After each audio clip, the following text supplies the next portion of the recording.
Hello, Janice. Anthony, how are you? I'm well. Are you ready to talk about 8 mistakes to avoid when buying and selling at the same time? I am. So just to be clear, we're talking about homes, not stocks or whatever. Right. So yeah, I mean, as you can imagine, there's a lot to juggle and coordinate when you're selling where you're living and trying to buy your next destination, right? Yes. Have you done this? Because I personally have. Oh, you have? I have not. I have. So the first quote that stuck with me right in the first line is, it's all like walking across the Grand Canyon on a tightrope. The tiniest thing goes wrong and you fall. That's kind of how it felt during the process. Yeah, I can imagine. Because it is a little bit complicated. But the article is telling you to breathe in, don't panic. So before we jump into it, this is from Realtor.com, written by Jamie, I hope I'm pronouncing this correctly, Jamie Weib. Thank you, Jamie, for the great article. And Janice, why don't you start running us down the list? Absolutely. So it is stressful. So Jamie gives us a few different options to try to make it a little bit easier. So she says, don't wait too long to prep your home for selling. I find this to be pretty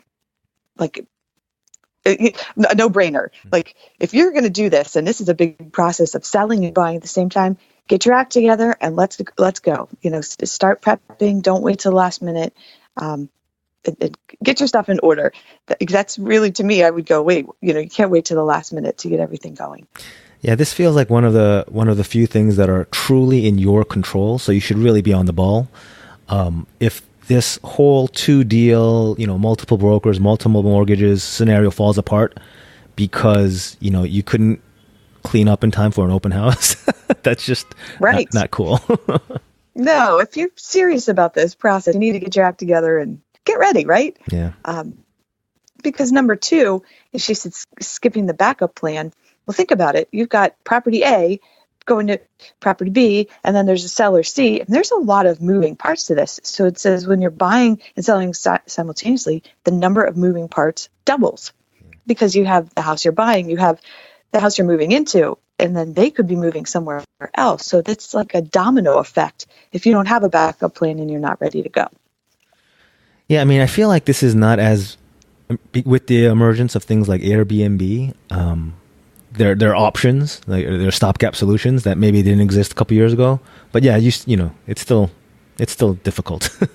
Yeah, it is. To just have a plan, it says keep your emergency fund well stocked, which is probably difficult when you're going through the buying and purchasing of a home, but you might want to have a few dollars aside in case this happens.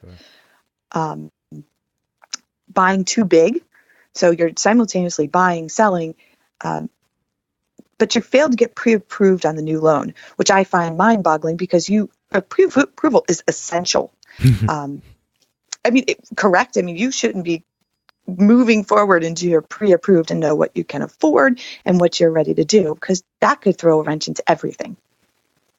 Yeah, this seems to be advice that would apply to even a non-buying and selling situation. If you were just a straight-up buyer, just don't buy too big. Make sure you know your budget, know your pre-approval, know not only what you're pre-approved for, but what you're comfortable with within your pre-approval. Yeah. Right. You don't want to put yourself out there too far, and you're stretched too thin. So number 4 is that working with too little of a cushion. So if you know you need a certain amount from one house to put down payment on the second house, you really have to factor all of that in, which of course you will be talking to a realtor about, and they'll know. Mm-hmm. But they give an example of like $1 million home where you need another $1 million, but the market's not right. You're going to have fluctuations in the market. So you have to account for that when you're purchasing the new home and how much you'll get from the existing home. Yeah, because of all the possible things that go wrong, that you might have to rent, for a month in between, or there's just so many reasons why you need some working capital for sure. Absolutely. And then failing to compromise. Don't forget you're not the only human in a stressful situation. Mm-hmm. So you have, again, all these working parts. You need to just remember that when you're going through it. A little compromise goes a long way, especially when there are 2 escrows or more in the same line. Rolling back just 1 second to working with no cushion and actually also skipping the backup plan. I actually have been involved with deals like these, but there were deals that fell apart where we had an offer in on a place, and the family was moving to, I think, Chicago, but they had no plan. Like things were so tight. They were asking us to close in like something ridiculous, like 20 days or something. And that was just something we weren't comfortable with. It didn't give us enough time to do our due diligence, but that we're like, that's the only way we can do it.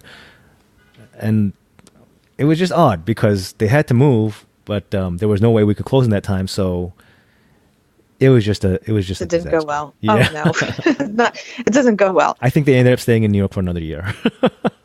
Oh yeah, that's tough. But Yeah. like you said, there's so many moving different parts to this. Yeah. The author says using two different real estate agents might make the process messy. So I would imagine if you're using one real estate agent to sell, one to buy, that could get a little bit sticky. They did say there's two instances where you should probably not use the same real estate agent. Like if, for example, if you're moving out of state, Sure. or if you have an agent that works exclusively with buyers or sellers, not both. So, but I guess otherwise it would make sense to buy and sell with the same one if that's, one less person to try to coordinate everything with. I agree. I mean, even for realtors who do both, who presumably do both buying and selling, sometimes you can tell if they have a strength in one area or the other. So that might be a reason, even if they're not exclusive, you can sort of tell, hey, they're just better at being a buy side or better at being sell side. But on the other side, on the other hand, you can usually negotiate a discounted fee, a commission, right? If you have them do both. So that's something that you might want to consider. Yeah. And then the last two, I'm going to lump together. She says closing on a Friday or late in the afternoon. Now, I can tell you that this is very much the case because, as I said earlier, we sold a home and bought a home in the same day. Now, we went to the first transaction. Everything was really great. There were no problems. Here's the keys. Have a good day. We went on to the second transaction after lunch, which actually we went to the lunch with the people who owned the house that we were moving into. So everything was wonderful. We get to the closing and they said, well, where's the money from the first house? And we said, well, we wired it over to you. Said, no, you didn't. 5 hours later, and it was well into 5 o'clock, 6 o'clock, they realized there was one number off. One number from the transfer in the morning. So the money was just, it was there. Thankfully, we had people who lived in the house that said, it's okay. You can essentially, what is it, like a renting from us for the weekend? Oh boy. Because we were homeless. At that point, we had just sold the house we lived in. Everything's in a truck. Yeah. Hey, so you did everything wrong. You didn't have a backup plan. You had no cushion. No, we didn't. But I didn't know, we had 4 kids. What were we going to do with That's them? But true. thankfully, they said, go ahead and just go to the house. You can, rent it from us for the 3 days. Everything worked out on Monday. But could you imagine 5 hours waiting for that? And there wasn't really anything we could do, but we lucked out. If we didn't have a plan, we would have had nowhere to go.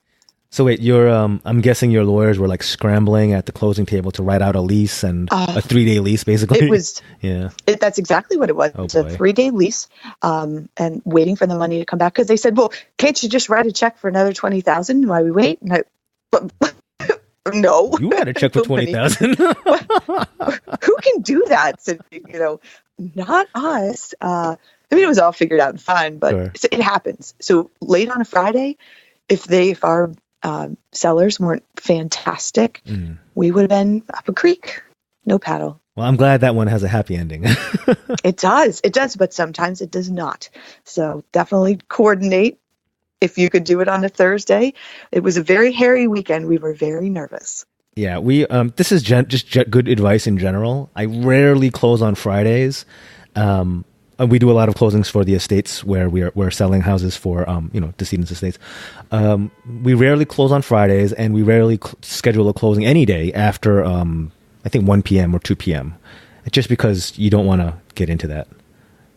No, and the banks usually stop around like 3 o'clock. Their wire transfers and I actually personally, Janice, I don't know if you know this, that we don't do wires from our estates, or we try not to. Okay. Just because it seems more convenient, but it seems to cause more problems, especially with estate accounts.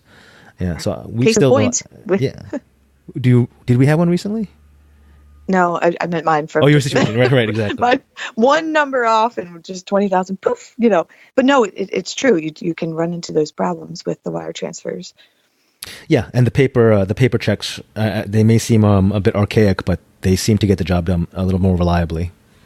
Yes, and that's good for probate, because we have to keep track of everything that goes in and out. And paper checks are actually helpful in that situation.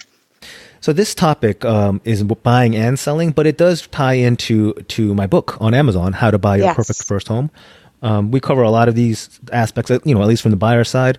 Check it out. It's on Amazon. It's still a bestseller. It's doing very well. Yeah, I think it's great. I think it's really important for everyone to just look it over, even if it's your second home. Just get some information to remember how it's done. Okay. So thank you again to Jamie. Thanks to Realtor.com for these 8 mistakes to avoid when buying and selling at the same time. It sounds like a little bit of a nightmare. So if you're gonna jump into that, make sure you read this article, read my book, and make sure you're well prepared. Right? Absolutely. Sounds like a good plan. Okay. All right. Thank you, Janice, and we'll talk next time. Talk soon.